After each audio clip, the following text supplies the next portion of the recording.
So,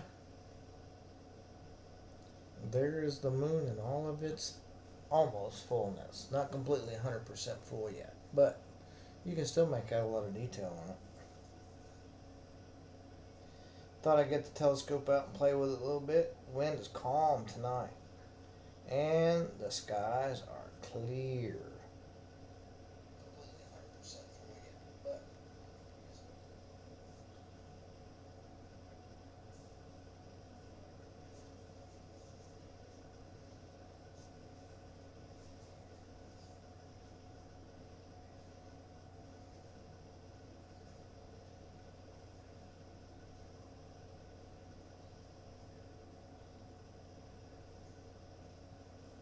looking good.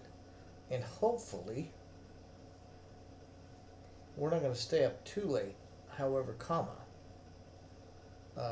we can take and maybe work on either Galaxy or another nebula. We'll just have to see what's available. So, let's get off the moon for right now. We've already got a good picture of that. And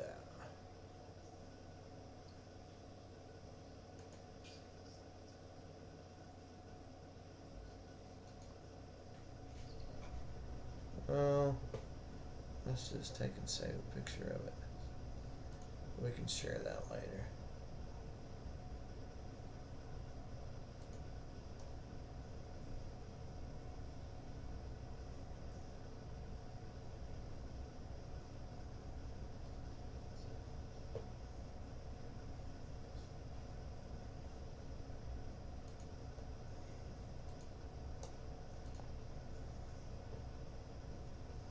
It is very pretty.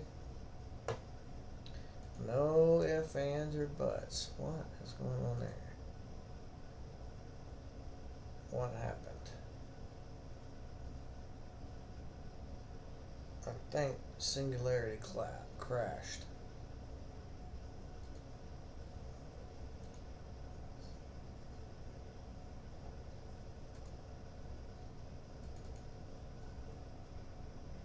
I think it crashed.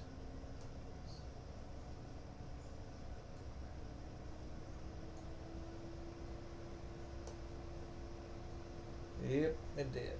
Alright, so we're back now. Let's go. Ooh. Dumbbell Nebula is looking good.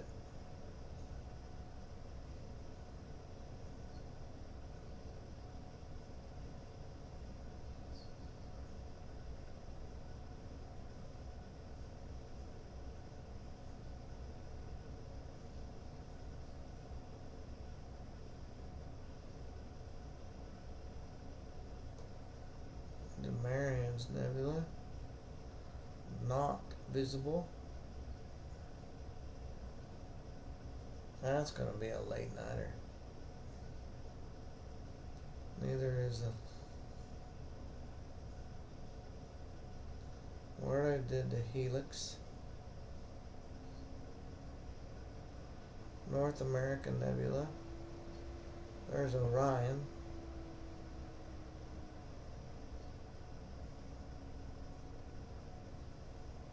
Pelican is too long.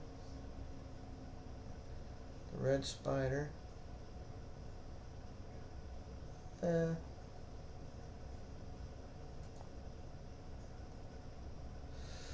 Let's see what galaxies. Andromeda Galaxy is poor visibility.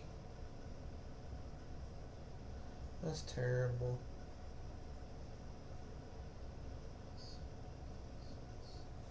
We've already looked at Bodes.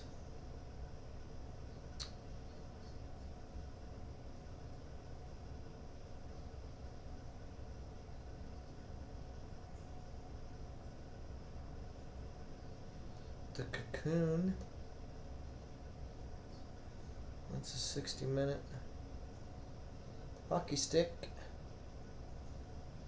Knife's edge.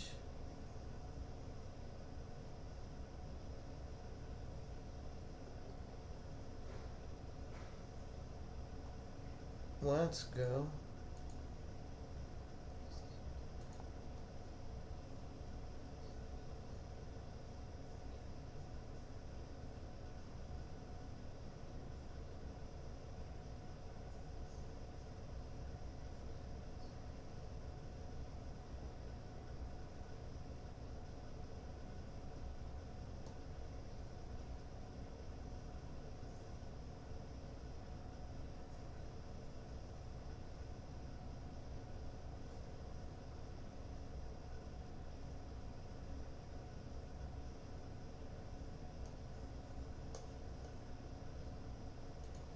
Here is the Great Pegasus Cluster.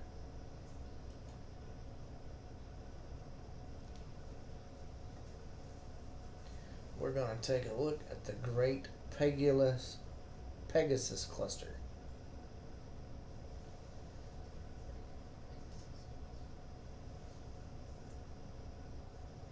Hello, puzzle solver. How are you?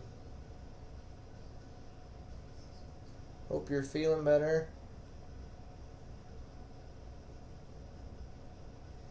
We're going to look at some clusters and hopefully we'll catch some meteors flying by. That's good. We've been praying for you.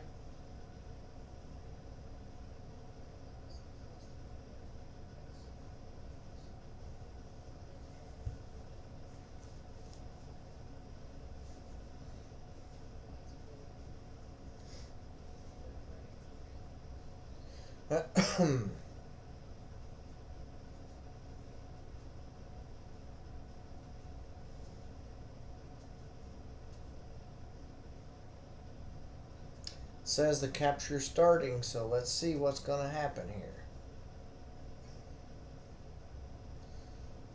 There it is.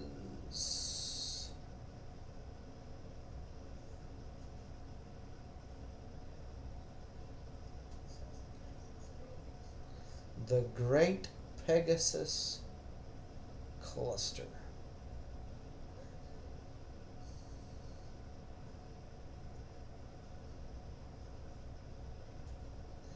I don't think that one's as brilliant as the one was the other day, but we'll have a full 30 minutes on this one, so it ought to come in pretty cool.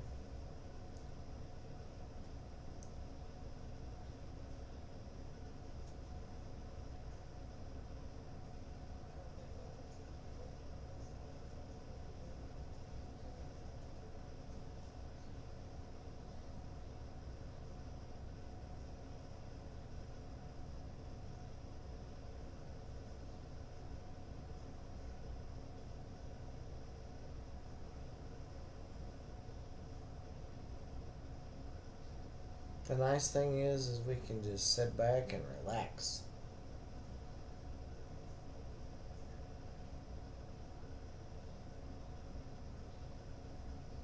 Let the telescope do the work. I'll say this, that the skies are silly, crazy clear tonight. Even with the moon shining.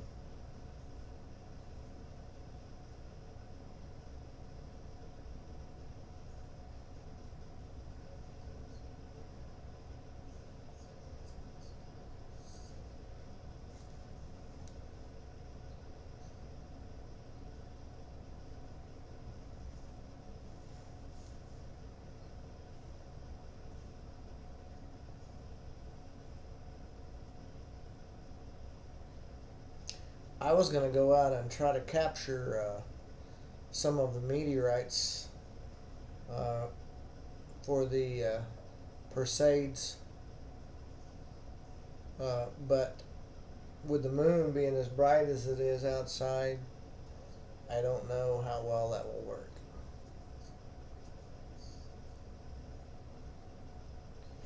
And I did see some clouds up to the north, so I think I'll just hold off and wait.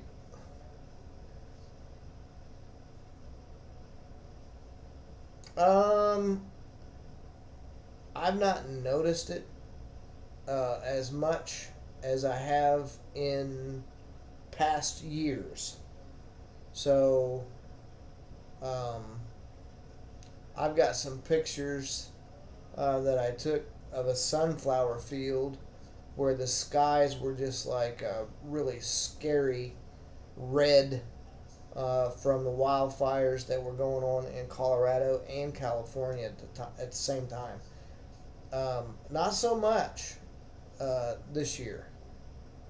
So I did see maybe a month ago or so uh, some stuff going on with the Saharan dust.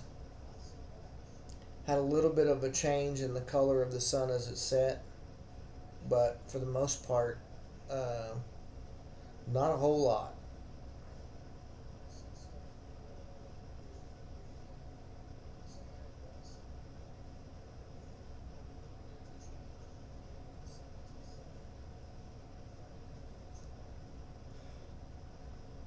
Ooh.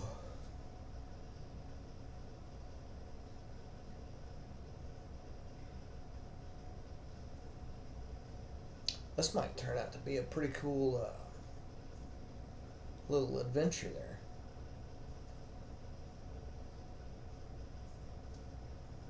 So for those that are on the YouTube channel, this is the Great Pegasus Cluster. And for those that are on Twitch, you guys can hear the same. And so, yep. We took a look at the moon just a little while ago. It was real pretty.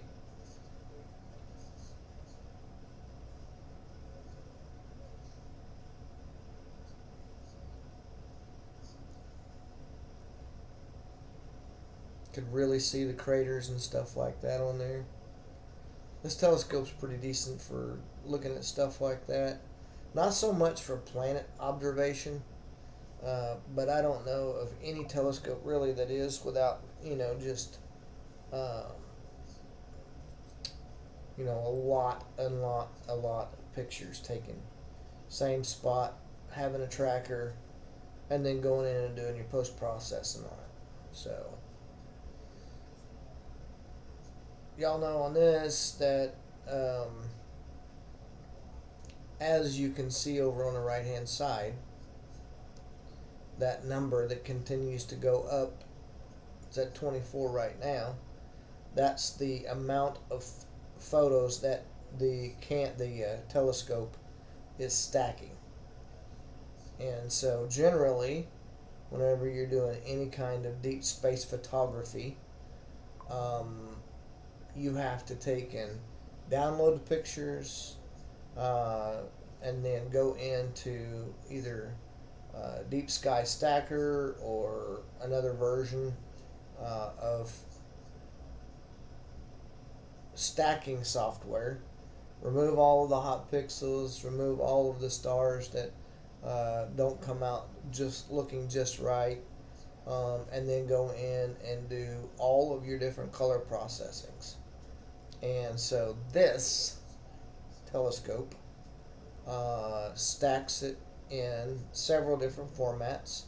You can do JPEG, you can do PNG, you can do all different kinds of things. But also it will store it in a TIFF version, and that helps you out because if you want to go in and use Deep Sky Stacker or whatever associated stacking software that you want to take and do a long-term post-process and clean up all the different colors and stuff like that, then you can do so. And so you can make some pretty amazing photos spending some time in doing that. Y'all that have watched before know you've seen pictures whenever we were doing this a long time ago, and so you know how it looks. Some pretty crazy stuff from the Orion Nebula that was done, from the Rosette Nebula, as well as um, a couple of other ones that we picked out.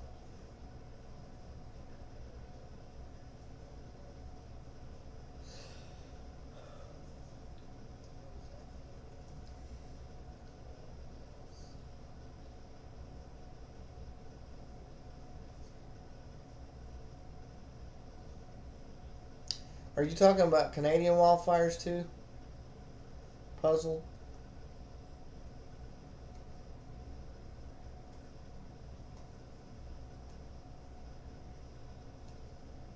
Yeah, I haven't really seen, like I said, I'm not seeing much down here, anyways, of any coloration changes or anything like that. However, we've gotten quite a bit of rain. We got rain last night, rain the night before that. So this has probably been one of the wetter years that we've had. Um, I don't think a lot of people can say that, except for maybe the Southwest.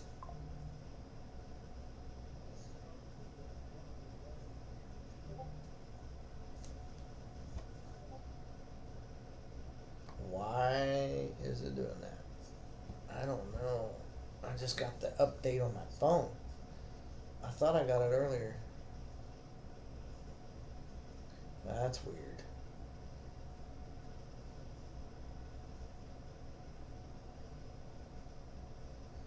Did you just get another update? Hey, Connie. How are you? This is a side that you've not seen, I don't think. So this is the Great Pegasus Cluster. We're looking at deep space objects. So that big cluster in the middle is what we're targeting. We have a telescope that is called the Vespera, and so it is able to take and look at deep space objects, uh, galaxies, nebula, clusters, all kinds of stuff. So since we got y'all on here, and we've got some folks that are actually watching, um, I will take and once we get through with this one, we'll switch over and maybe we'll look at a nebula if that's something that y'all want to do and you have the time to do it. So we can spend a little bit of time. This one's a 30-minute exposure. We're at 8 minutes and 20 seconds already. We got 50 frames that have been captured already. And as I was explaining over just a few minutes ago, on the right side of the screen where you see that number 51, that is the number of photos that have been taken.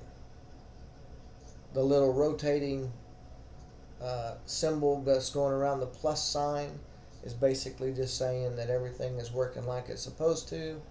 And then you see the countdown there in the middle, the 850. That's how many minutes that we've been in on the capture. And then the M15, this is Messier 15, or the Great Pegasus Cluster. So if you were to take and look that up in the astrophotography world, then that's what it would take you to. But pretty cool stuff.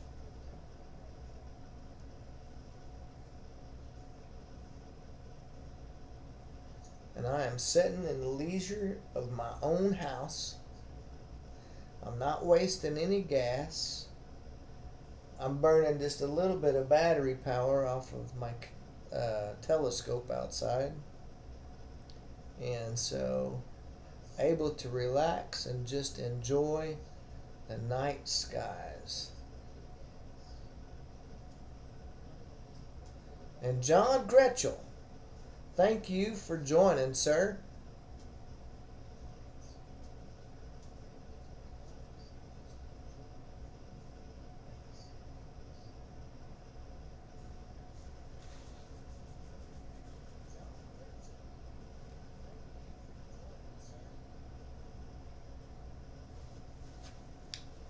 John has a phenomenal page on X for landscape photography.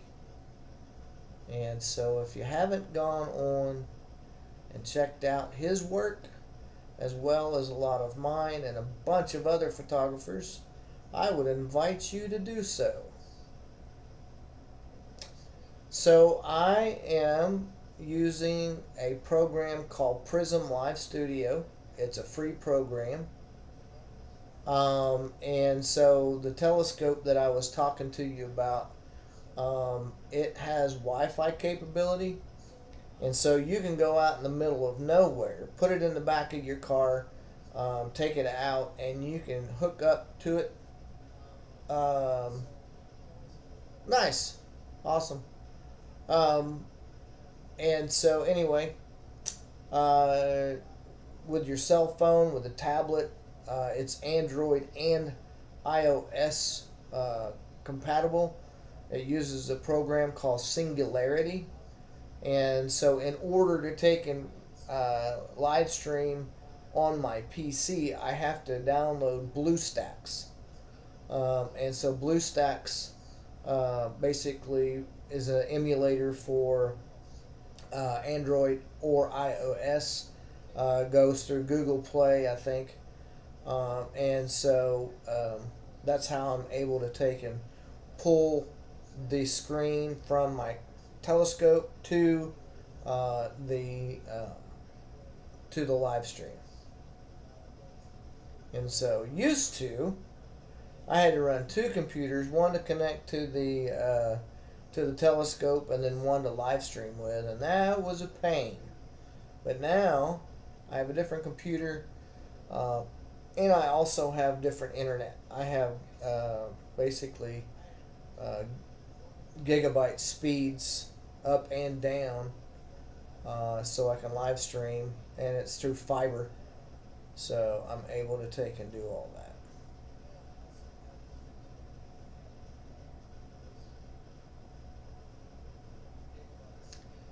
But for you just joining, again, the number over to the right, 69, is the number of frames that have been captured.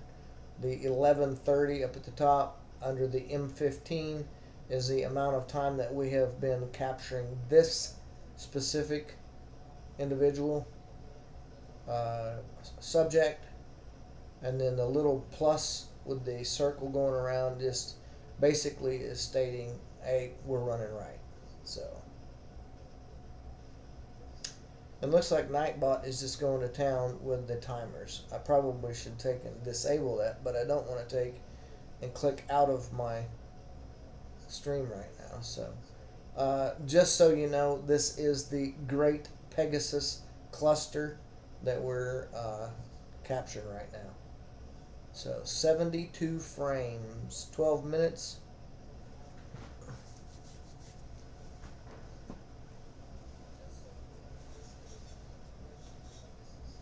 Well, so here's the thing.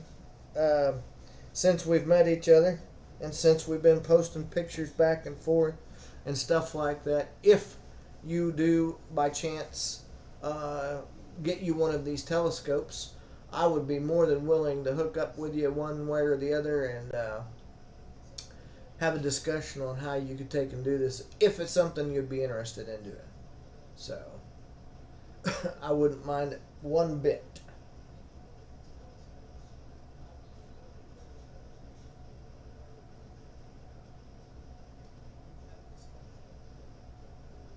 Streaming nowadays has become completely, uh, I mean, super easy. And to the different platforms that you want to, I mean, uh, with the Prism or the way that we stream and get the information out. I'm streaming to two different platforms right now. I'm streaming to Twitch, and I'm streaming to YouTube. And so, yeah, and you can stream to 3 channels or 4 channels if you wanted to do that.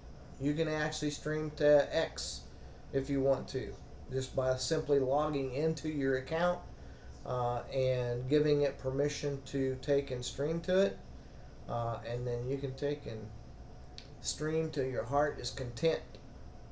And it's simple. Very, very simple.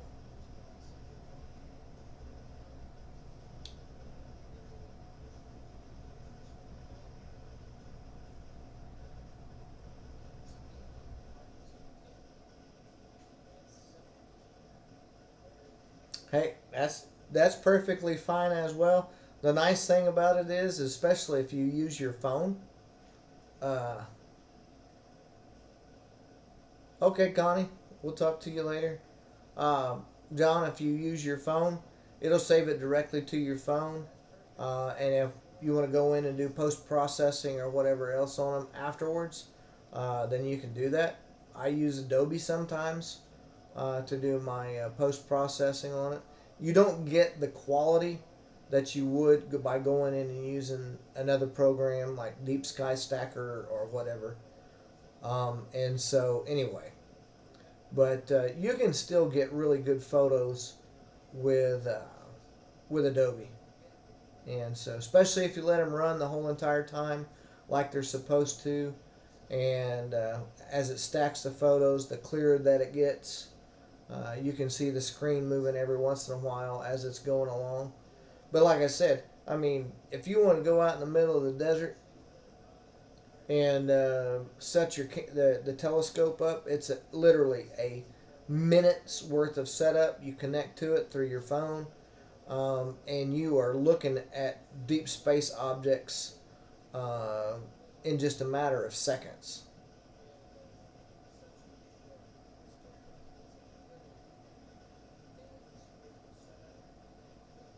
There you go.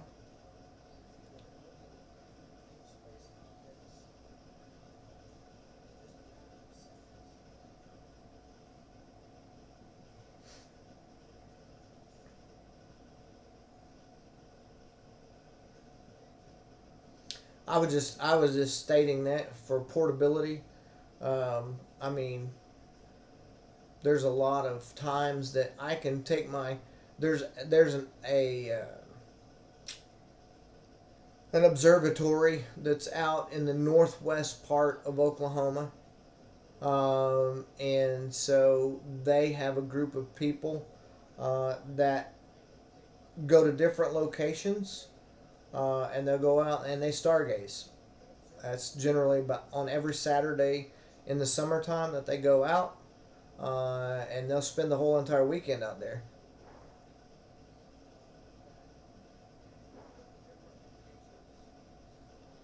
Um, so Vespera probably is the better top end AI ones.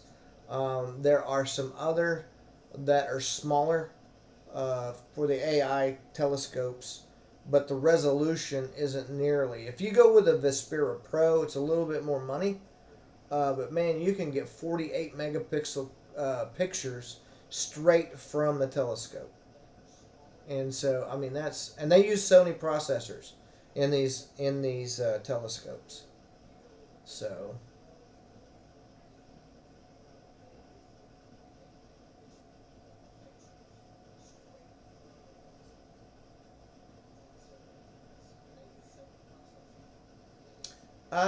it's not too bad. We're about 40 miles north of Oklahoma City, so we're considered rural. But you get out in far northwestern Oklahoma, you get what they call Bortle Zero, so which are, I mean, just perfect for you know any kind of astrophotography. If you ever get a chance, look up Kenton, Kenton, Oklahoma. About as far west as you can get without being in New Mexico.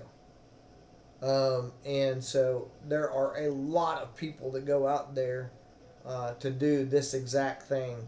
I mean, they take telescopes out that are 30 inches in diameter to look at deep space objects.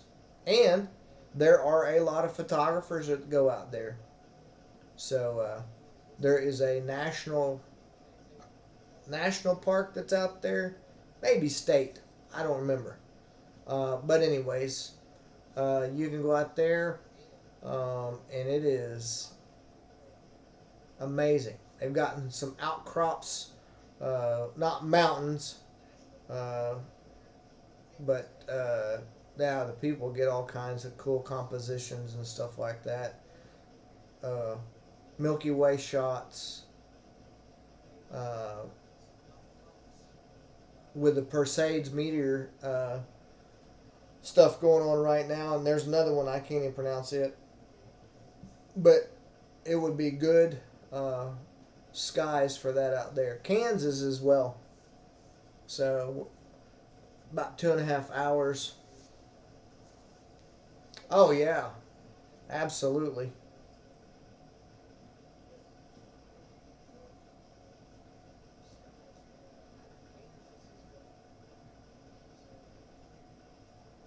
Yeah, there are amazing pictures that come from out there. I spent the majority of my time doing videography, storm chasing.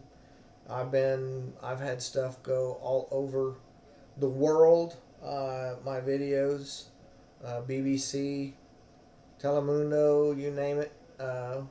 Whenever I was doing it somewhat full time, um, chased hurricanes, derechos, tornadoes, done wildfires. I've done all of that stuff. Uh, However, whenever I was out in Arizona, I was stationed at Luke Air Force Base, which you're probably familiar with. Um, and so the 6 years that I lived out there, I didn't own a camera. And so I wish that I would have now. Because, me and you were talking about, whenever the monsoon season kicks off, and how that the lightning is and the storms, it is amazing. So I wished I would have had a camera a long time ago, because there would have been a lot of things that I would have got. But I've made up for it since. I'll just put it that way.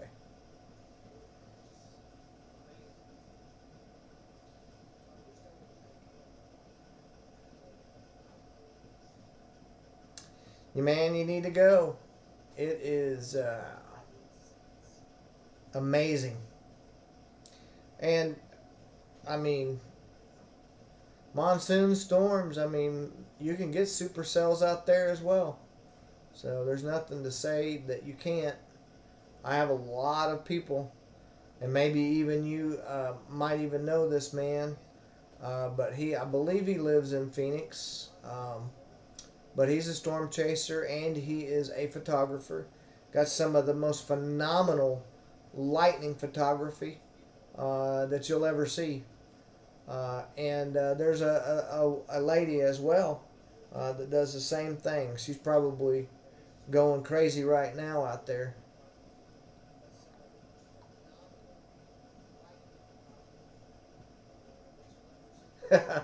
Didn't know about Luke Air Force Base. Yep.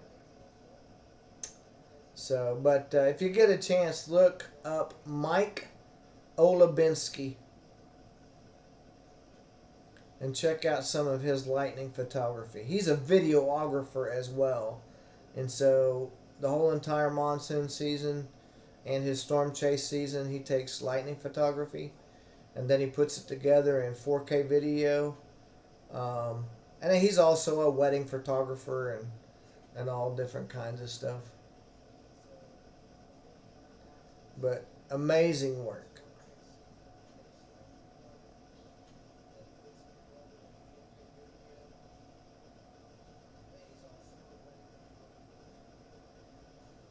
And the lady that I'm talking about, Man, her name does not come to my mind right now. But anyways, she lives out there as well.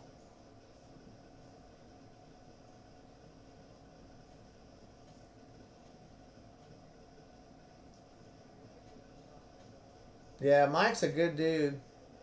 I've ran into him. Oh yeah, Pecos Hank. I ran into him.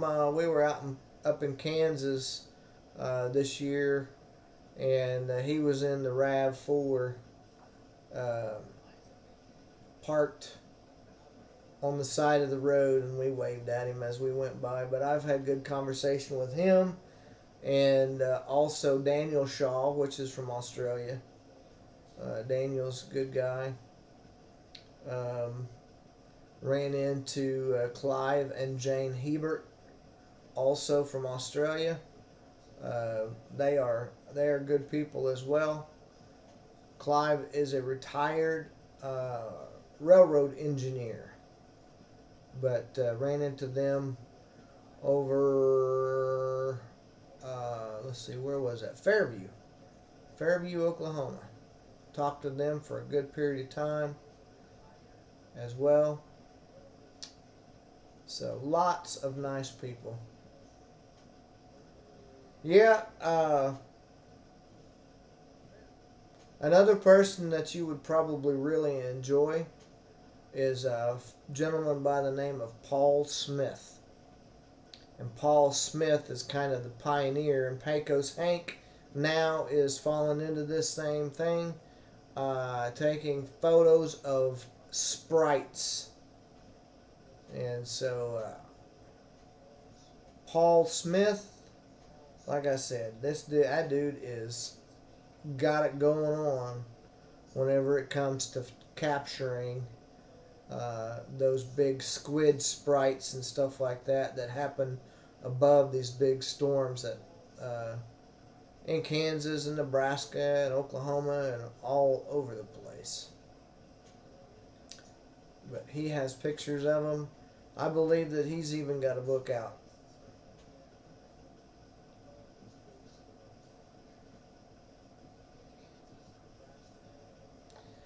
I know that Paul has a Facebook page. I don't have Facebook, but when I did, I used to follow him. Yeah, he's it's crazy. Um, and like I said, he's kind of the pioneer of that stuff. He uh, talks about all the different types. There's different colors, so pretty neat stuff. I've never been able to, as far as I know anyway. Uh, I have a lens that would probably do it. You've got to have at least a f1.8 in order to capture them. I have lenses. I've never really even tried.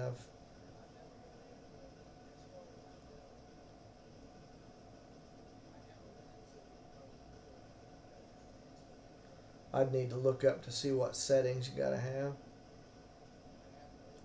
But I like doing lightning photography. I've got a bunch of lightning pictures. Um, I haven't shared. I don't think I've shared too many with y'all, but uh,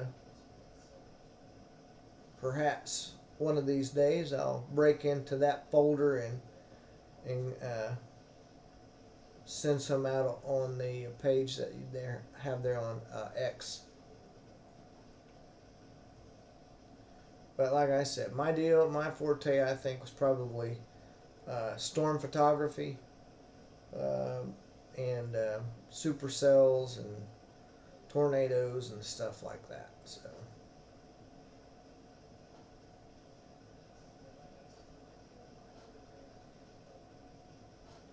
Stream Elements and Nightbot is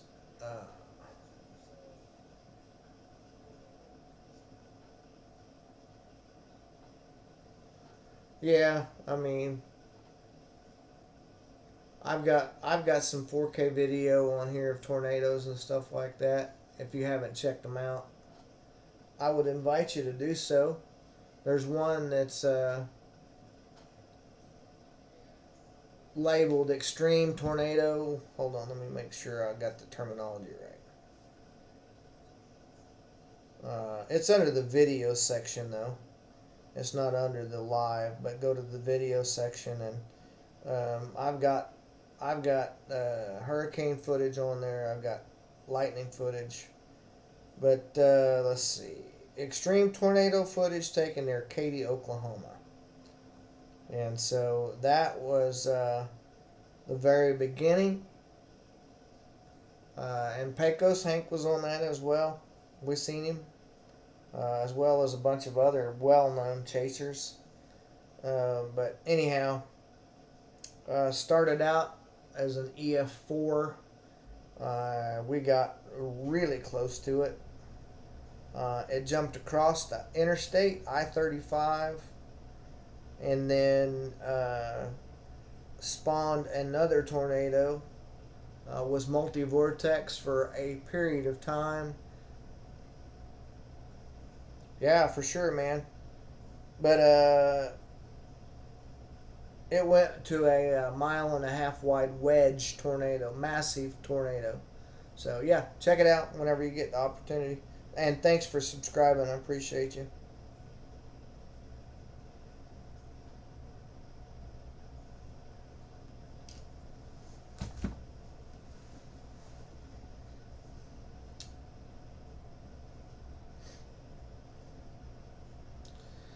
So we got about 5 minutes left on this one, and then we will go peep out a nebula for you, and then we'll call it a night. Try to find one that isn't quite as long as this one. I think there's a couple of them that are about a 15-minute capture, so. But if you hang with me, John, that way you'll kind of get to see what they do on the nebula side.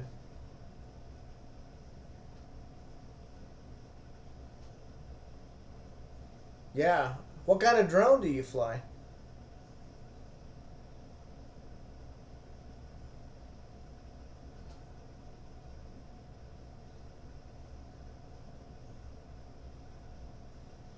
I have a DJI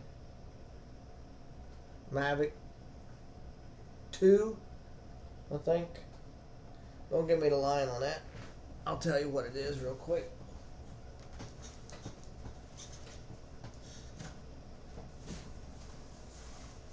It's the Air 2. A Mavic Air 2. If you were able to hear me say that.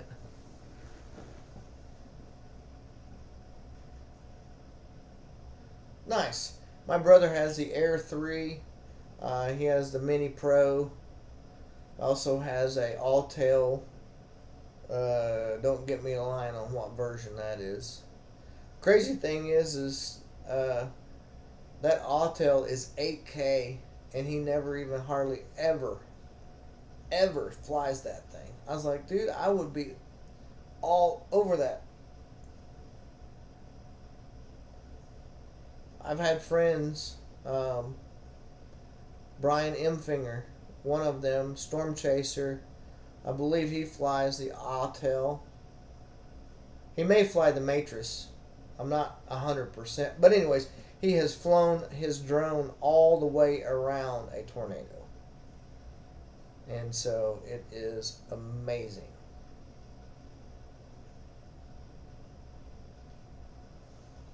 They've used his footage for research and development and stuff because he's flown that good. Now there's another, I believe, Corey Hartman.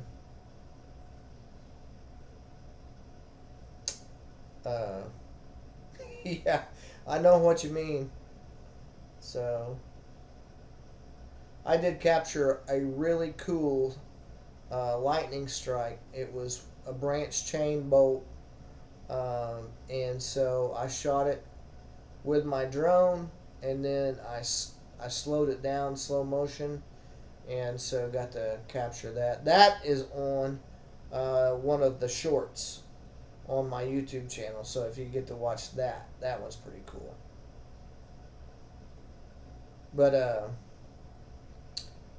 so now Corey Hartman, which is owns Live Storm Chasers, or Severe Studios. Severe Studios.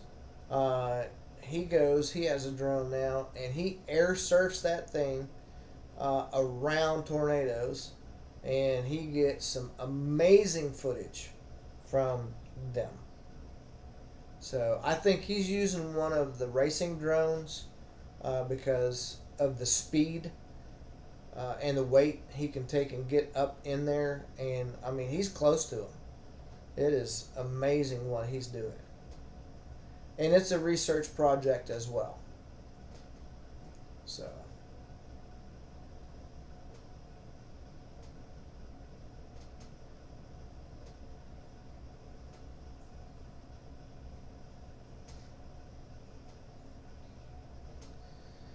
So we went from 0 to 174. We'll probably see about 176 on the photos. 76, maybe 177. We're 29 minutes and 10 seconds. And this is a 30-minute capture, so we are rapidly approaching completion on this. So this don't turn out really nice. Stars look good. And so when we go into post on this one, then I will perhaps share it with y'all.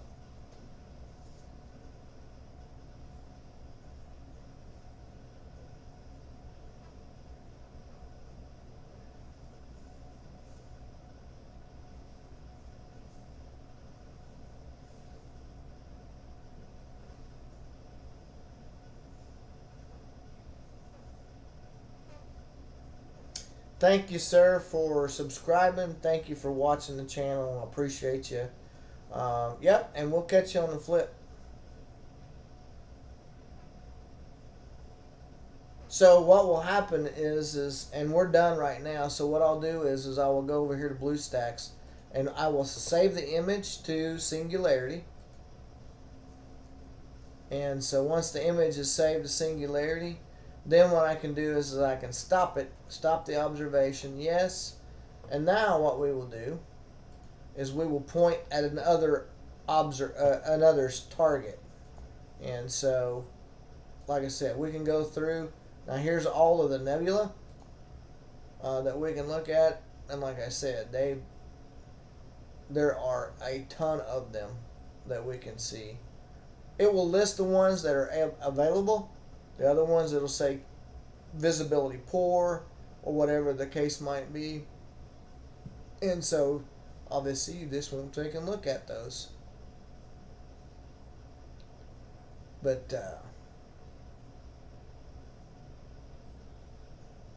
trying to find ones that we haven't streamed before. So there's a dumbbell nebula. We've done that one. We've done the eagle. We've done the elephant's trunk. So, anyway.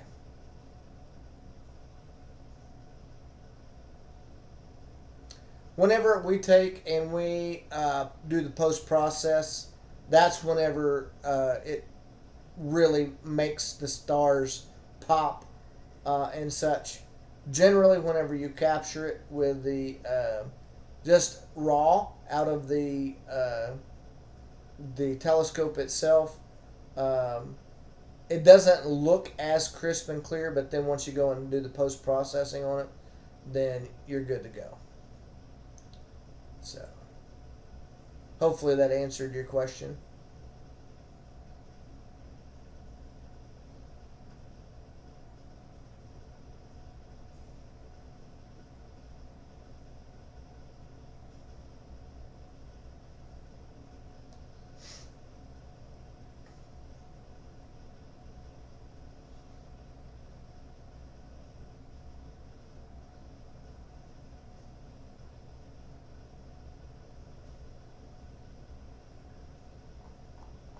I really like looking at the galaxies too. Those things are amazing.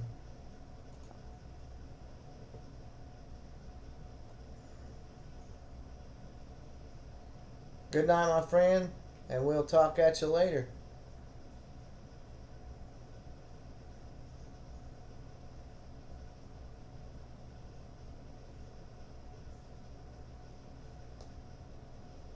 This is one we've not looked at, the Black Eye Galaxy.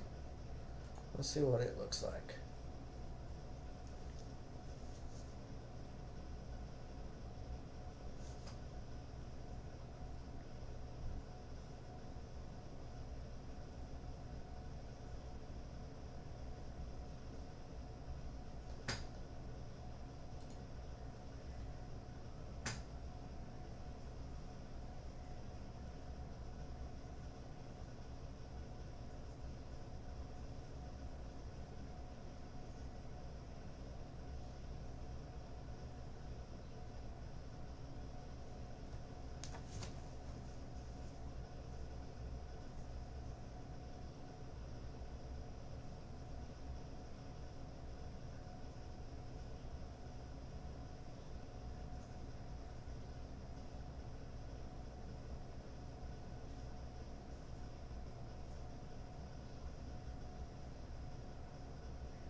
Mm-mm.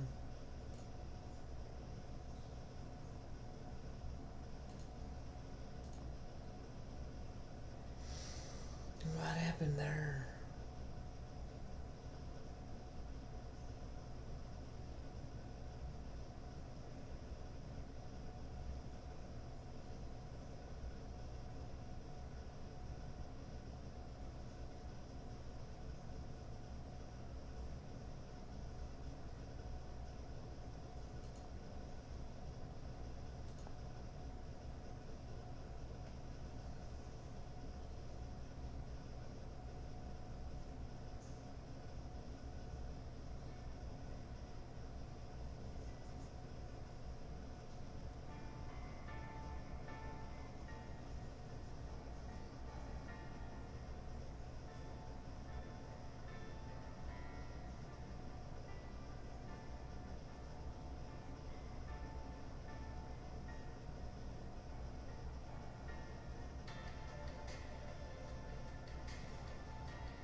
Just FYI, I pulled my photography page off of here, and so it's not active anymore.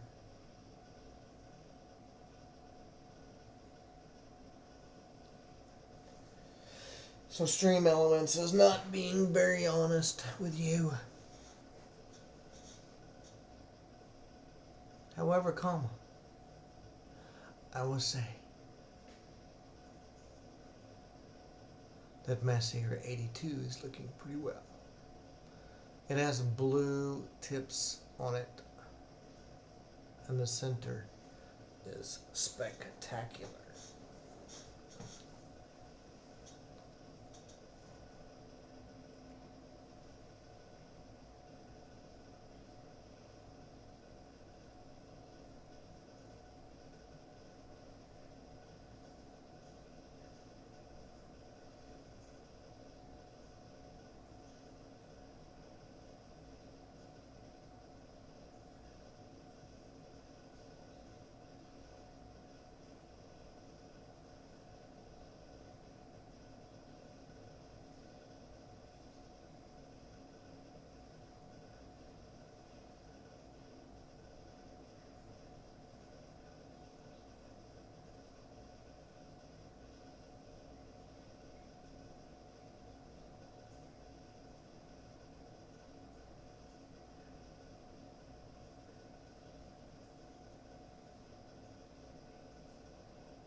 So, yeah.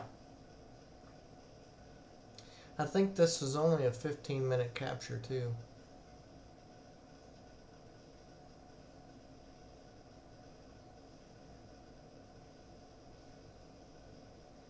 So we're almost done with this one.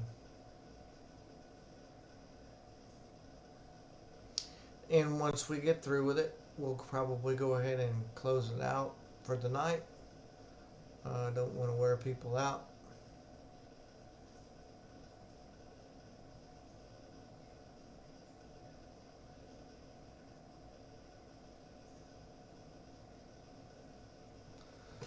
It must be facing fairly close to the moon because we're starting to get some light pollution showing up there a little bit. So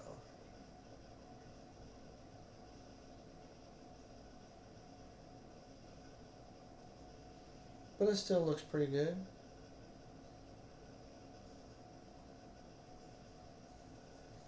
Not complaining, not complaining.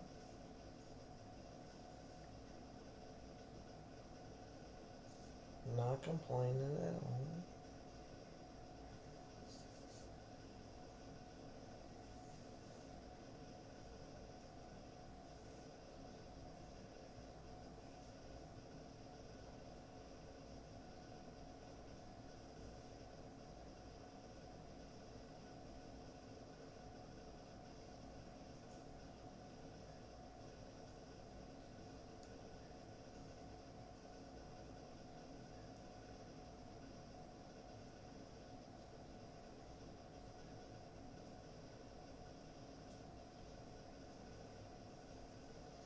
It would be nice if they would make it to where you could take a live stream directly from the telescope instead of having to go through all this.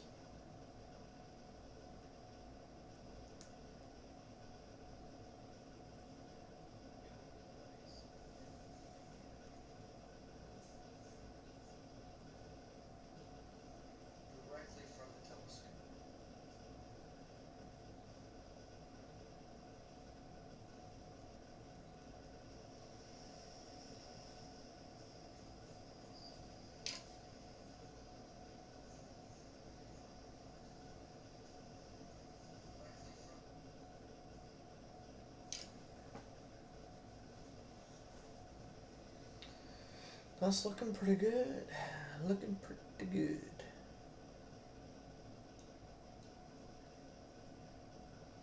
Cigar Galaxy.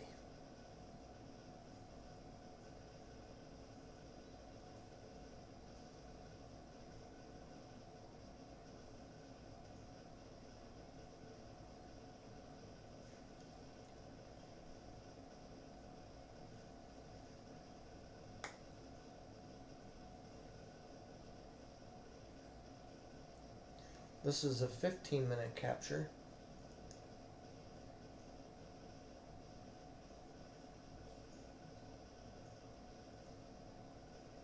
And we're at 10 minutes and 50 seconds already, so doing good. We got 65 frames captured already.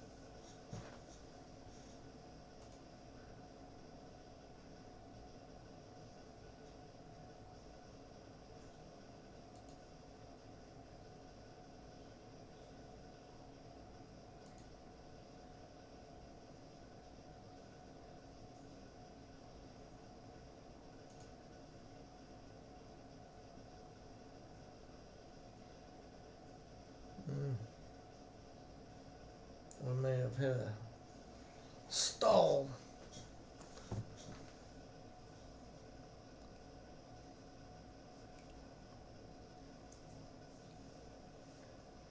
We are staying on 10 minutes and 50 seconds for some reason. But that's okay.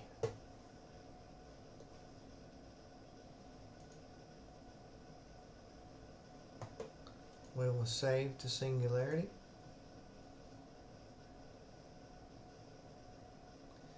We will stop the observation. And we will call it a night, folks. I hope that you've enjoyed it.